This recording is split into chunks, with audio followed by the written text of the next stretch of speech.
All right, hey guys, so today we're going to practice sex-linked genes or sex-linked traits. And these are going to be traits that are only present on the sex chromosomes, which is what determines if you are male or female. So females will be XX and then males will be XY. The Y is actually much smaller than the X, so these traits that we're going to be speaking of today will not be on the Y.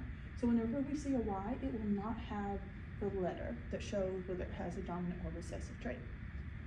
So for the practice problems we're going to do today, we're going to be looking at sex linked in eye color of fruit flies, where red is dominant to white. So red is dominant to white. So we are going, number one, we're going to look at the sexes and eye colors of flies with the following genotypes. I'm going to do some of them and let you do some of the practice at home. So this one right here, we have XX, so that means it is female. It has big R, little r, so it's showing the dominant trait, which is red. This one right here is XY, so it is male. It's showing a big R, which is the dominant trait, so it is also red. And then this one is XX, which will make it female. Has little r, which is showing the recessive trait, so it will be white. And I'll let you do those on your own.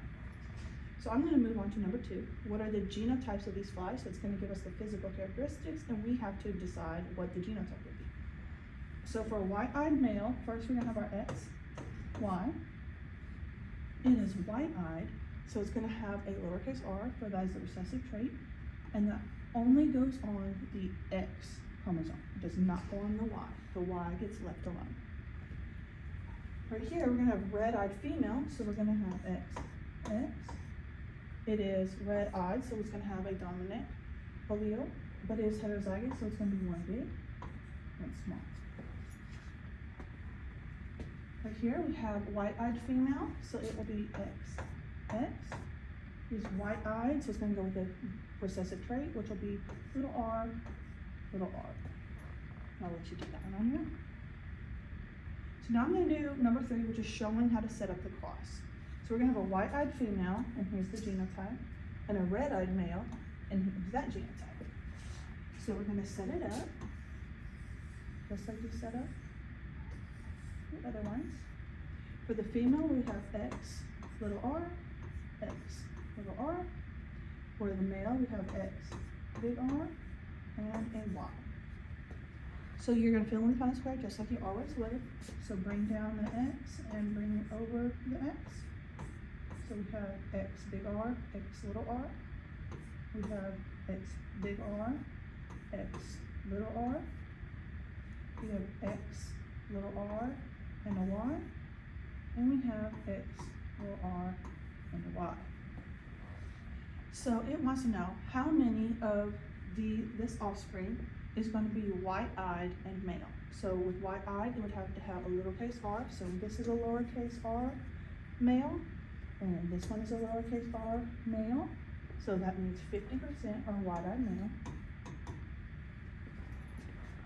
So white-eyed female would be little r, X little r, X little r. We don't have any of those, so that would be 0.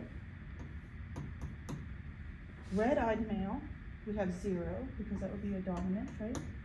And then red-eyed female, this one is red-eyed, this one is red-eyed, this one is red-eyed, so that would also be 50%.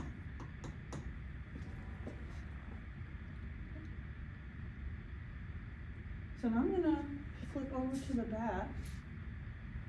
So we have some hemophilia. So this is going to follow the same pattern as the color in fruit flies. But the difference here is when a female has both the dominant and the recessive trait, we call them a carrier because they don't have the disease, but they carry it in their genotype, so they can pass it on to their offspring. And then we have this cat problem at the bottom. So in cats, the gene for calico, which is a multicolored cat, is codominant, so they can appear at the same time. So it says females that receive a B and an R gene have black and orange splotches on white coats. Males can only be black or orange, but rarely calico. And when they say rarely, that means there's like one known one in the entire world at a time. and they have the genotype XXY,